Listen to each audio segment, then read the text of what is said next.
Thank you. I'm Jonathan Horowitz. I represent the Arabian Jockey Club, and I'm very grateful that the Arabian Horse Association has given me and has given my organization the opportunity to be part of the convention and to share with you our role with the Arabian breed and how we feel that we can all unite together for the betterment of the breed and, as Stan Morey just said, to move forward.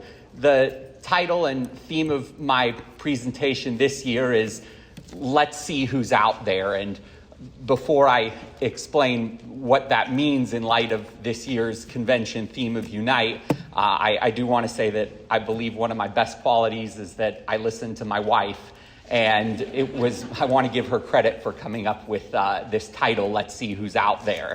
And I'll explain what that means in light of the convention theme of Unite. And by having the vision that I've already heard in these presentations and seeing the results of what the Arabian breed has achieved over the last year, I truly think that this theme, it's more than just talking the talk, but that we're really walking the walk, and it really encourages me for the future of the breed. 1 year ago, I had the opportunity to address you about how we changed our vision within the Arabian Jockey Club to have it center around this idea of race-bred Arabians. And what that allowed us to do was to go from focusing on the first column, which is race horses, to the second column, which is all that race horses can achieve off the track.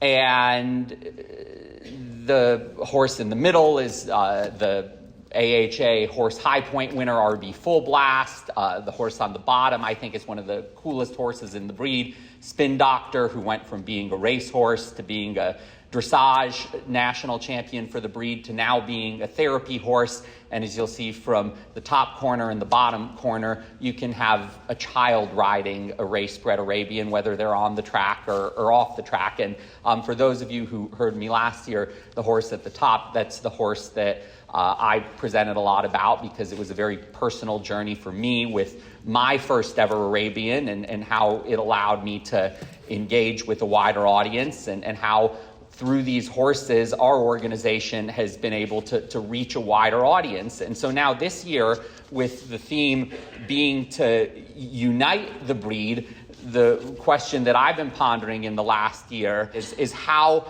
can, now that we engage with a wider audience, unite that wider audience? And you'll ask, well, how is that one picture of horses coming out of a starting gate going to unite us all? Well, the answer is in the next slide, and there's quite a bit of text on there, but the gist of it is that, yeah, that's a picture of a race. And yes, there were horses in that race that would be some of the best Arabian race horses in the United States and would also go on to be sought after for their breeding lines all around the world.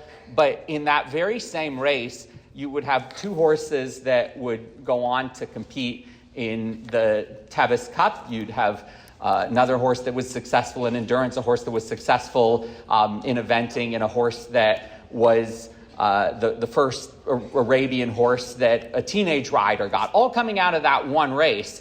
And I'll show you one other pretty amazing example, and it's that in this one race, which was from 2018. The very same race produced a racing champion. It produced a horse that would go on to be the broodmare of a sought-after racehorse that went over to run overseas.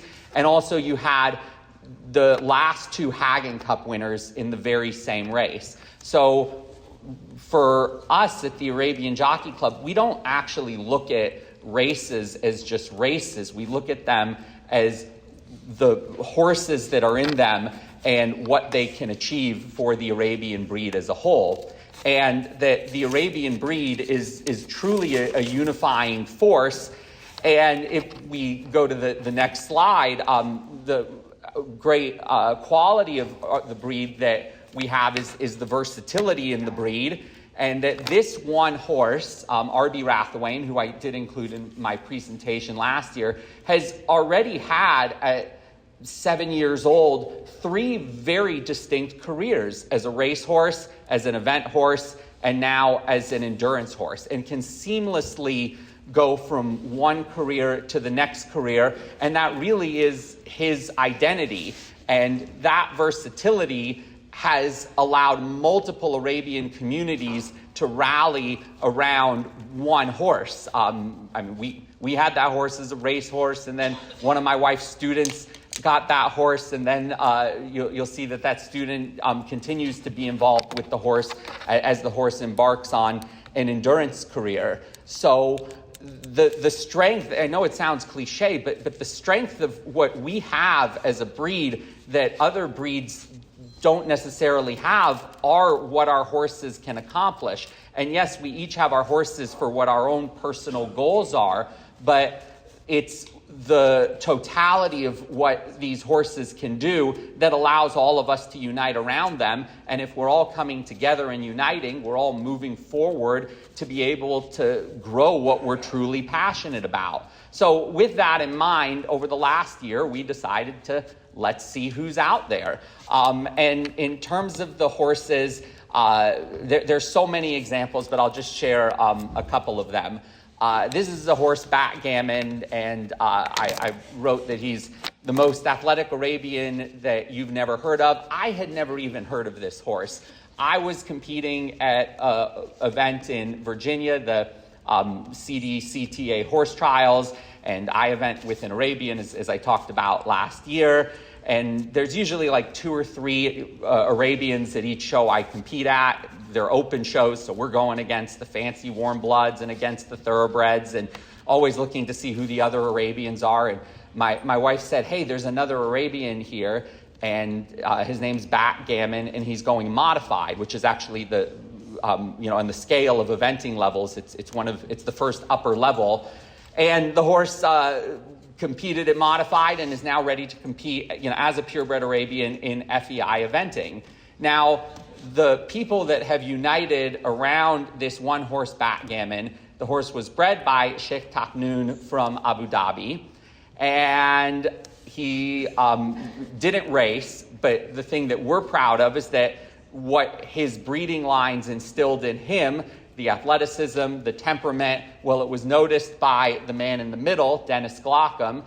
Dennis was part of the U.S. Olympic trials for eventing in 1960. He founded the Plantation Field Horse Trials, and he started a program where for people that can't don't have the financial means to be able to ride or compete in horse shows, that he'll provide them with a horse and provide them with coaching and training. And that's the rider on the end, a teenager, Adriana Moyer.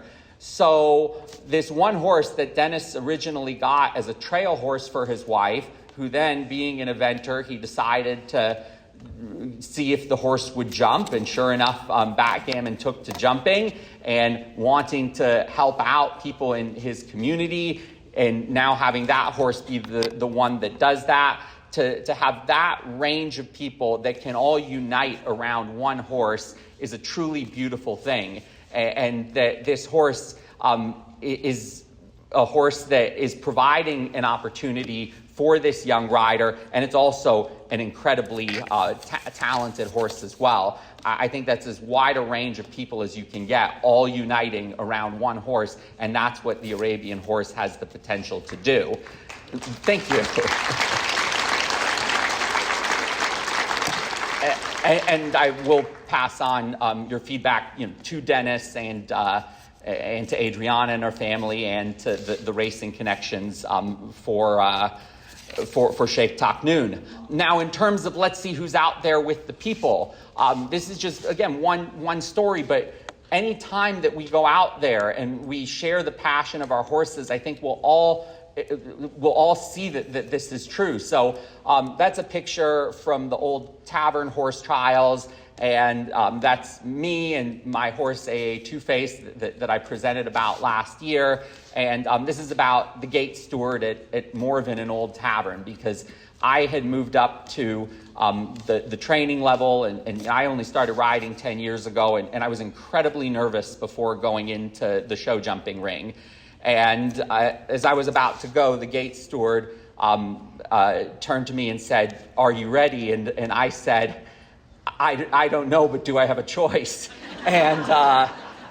And she goes, "Oh, I recognize you. You were at Morven." Now, we're talking a horse show, and horse shows in our area in Virginia. There are 100, 300, 400 riders that go through the show jumping ring. And when you have an Arabian, people notice. And so she goes, "I remember you from Morven." And I smiled, and she goes, Go in there and show them what Arabians can do. And this isn't a person that... It was such a... and honestly, I think that was the reason why we could make it through the round. We dropped the last rail, but I mean, it felt so good to have a horse that people noticed, and that the passion that I have and we all have is noticed by others who aren't involved in the breed. And so people are fascinated by Arabians, and so what are we doing about it? There really is, I believe, a beautiful future out there for the breed. Stan, just talked about move forward and the opportunities that are there. If there hasn't been the convention theme for next year decided, I think move forward would be a beautiful theme. And there's a great opportunity for, I put up the 3 organizations that came out of the merger agreement, for all of us to be able to move forward together. I've appreciated in the last year conversations that I've had with people within the Arabian Horse Association, and the work that we can combine and we can do together. And while our organizations, yes, we all have our own missions and interests, that we don't get distracted by the narrow vision, but that we actually look broadly, and that we recognize that we're all, as the theme says, we're all united. We're all part of the same family. It's definitely a challenge. The challenge was put out there. The head of the Purebred Arabian Trust told me, regrettably, the line of replacements to serve the Arabian breed has not been equal to the need. But I'm looking out at all of you. Let's see who's out there. Let's see what we can all do to move together, because what we've been able to achieve with the Arabian Jockey Club, with a united approach. Granted, we're our own segment within the breed, but it's something that we're truly proud of. So what we have gone on to in the last year be able to achieve. Our biggest race this year, the UAE President Cup, took place at the Preakness. And to have an Arabian horse race take place right after the Triple Crown race and right before the T-Pain concert, the Preakness, Arabian race, and T-Pain. It's like the greatest hour of my life. That stage, that's the biggest stage we've ever had for Arabian racing. It was the richest race ever in the United States, $200,000. I'd put that right up there with the Rose Parade for the opportunities that gave the Arabian breed to be on such a big stage. We've also united in terms of wider racing audiences, and what the American Arabians have achieved around the world. Those are all horses that were bred in America, raced in America, and have won Group 1 races, Saudi Arabia, the UAE, $1 million races, and in France. And so the demand for race-bred Arabians that are bred in the United States has grown, and it's increased the market, and our breeders are very proud of that. Also, what I'm proud that we've achieved with our united approach in the last year, if we go to the next slide, is that this year we're up in terms of registrations for racing certificates. Actually, after speaking with Denise yesterday, we were already higher than we've been since 2021, and with the racing certificate applications that she has for the rest of the year, I'd have to look, but that could put us even higher than going back to 2020, 2019. And just to have the growth, to hear that there was growth in sport horse national competition this year. One thing my wife always says, any progress is good progress. So let's be proud of that progress, and that all signs of growth are things that we can build on. We have new owners and new trainers that are racing Arabians, and we are exploring new opportunities. Los Alamitos race course in California, and this isn't public yet, but I guess now it is, that we may even, Churchill Downs reached out to us about whether we can have our big race on Kentucky Derby weekend. People want, thank you. And the part that I will say that I'm most proud of is the last of our big achievements, and that's the recognition and celebration of race-bred Arabians off the track. You have on your left RB Full Blast, the AHA Horse High Point winner for last year. On the right, Little Sammy SV, the winner of the Distance Nationals for AHA. Those are two race-bred Arabians that are program winners for the AHA. And in the middle, the Tevis Cup, those are 5 horses that finished in the top 10 that are race-bred Arabians. And so now that allows us to be more united with the entire breed. And my final slide, because those are all examples of let's see who's out there. And I will say that this kind of collage, I don't think you'll find another breed out there that has this range. And Briar horse, jumpers, dressage, endurance, it's all that the Arabian horse can achieve. And you know what's not in that collage? There actually isn't even a racing picture in that collage. There isn't even a picture from the main ring. These are all the side effects, and the side effects are achieving so much. It's a lot to keep up with because, as we all know, working with these horses, they're a lot to keep up with. And it's certainly not going to be an easy task moving forward, but let's see who's out there, and let's do it for these horses. Thank you. Thank you.